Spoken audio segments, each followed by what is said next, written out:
આવતીકાલે ગાંધીનગર જિલ્લામાં વિકાસના નવા અધ્યાયનું ઉમારણ થવા જઈ રહ્યું છે।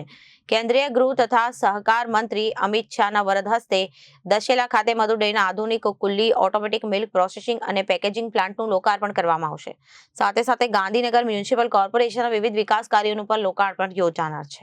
આધુનિક ટેકનોલોજીથી સજ્જ આ પ્લાન્ટ દ્વારા દૂધના પ્રોસેસિંગ અને પેકેજિંગની ક્ષમતા વધશે, તેમજ દૂધ ઉત્પાદકોને વધુ સગવડ અને લાભ મળશે।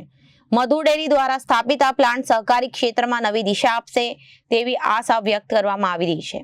આ અંગે મીડિયા સાથે વાતચીત દરમિયાન મધુ ડેરીના ચેરમેન શંકરસિંહ રાણાએ રાજ્ય સરકાર અને કેન્દ્ર સરકારનો આભાર વ્યક્ત કર્યો હતો। તેમણે જણાવ્યું કે સરકારના સહયોગથી આ પ્રોજેક્ટ સાકાર બન્યો, જેનાથી ખેડૂતો, પશુપાલકો અને ડેરી ઉદ્યોગ સાથે જોડાયેલા હજારો લોકોને સીધો લાભ મળશે। કાર્યક્રમમાં અનેક અગ્રણીઓ, સહકારી ક્ષેત્રના પ્રતિનિધિઓ તેમજ સ્થાનિક આગેવાનોની ઉપસ્થિત રહેવાની શક્યતા છે।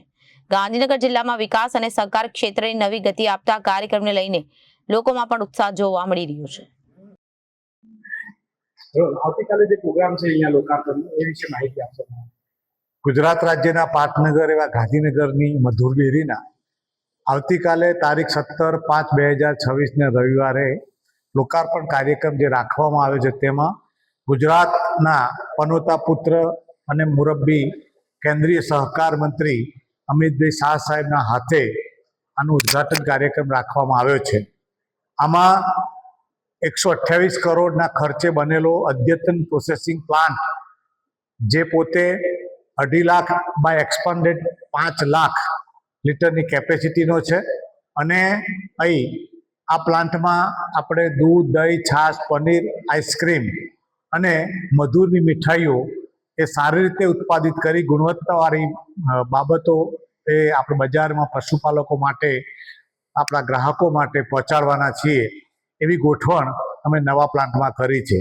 યુનિટ 2 કેમ કરવું પડ્યું એની એક વાત કરું તો 2 લાખ લીટરનો અમારો જૂનો પ્લાન્ટ, જે 1971થી આ ડેરી શરૂ થઈ, 2002માં મુરબ્બી અત્યારના વડાપ્રધાન અને એ વખતના ગુજરાતના મુખ્યમંત્રી નરેન્દ્રભાઈ મોદી સાહેબ એ એના લોકાર્પણ કાર્યક્રમમાં આવેલા હતા।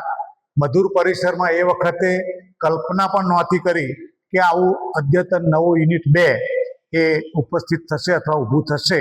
પરંતુ મારે કહેતા આનંદ સાથે કહેવું પડે કે કેન્દ્ર સરકારની RKVY યોજના નીચે માતબર રકમની સબસિડી દ્વારા પણ આ પ્લાન્ટનું કાર્યાન્વિત કરવાનું કામ અમને સરળ બન્યું છે। એટલે મારા દર્શક મિત્રોને મારે કહેવું પડે કે દેશના વડાપ્રધાન, આપણા સહકારિતા અને ગૃહપ્રધાન એવા અમિતભાઈ સાહેબ, તેમજ ગુજરાતનું આપણું જે પદાધિકારીનું ખાસ કરીને મુખ્યમંત્રી ભૂપેન્દ્રભાઈ, અમારા જગદીશભાઈ વિશ્વકર્મા, અમારા ડેપ્યુટી CM ભાઈ શ્રી હર્ષભાઈ સંઘવી સાહેબ અને સહકાર મંત્રી જગદીશભાઈની સાથે જીતુભાઈ, જે આજે સહકારનો કાર્યભાર કરી રહ્યા છે, એ સૌ વડીલ મિત્રો સરકારમાંથી અમને સારી એવી હૂંફ અને પુણ્યપૂર્વકની મદદ કરે છે। એ બાબતની નોંધ અત્યારે મારે લેવી જોઈએ। Bureau report, Janadesh news, Gandhinagar.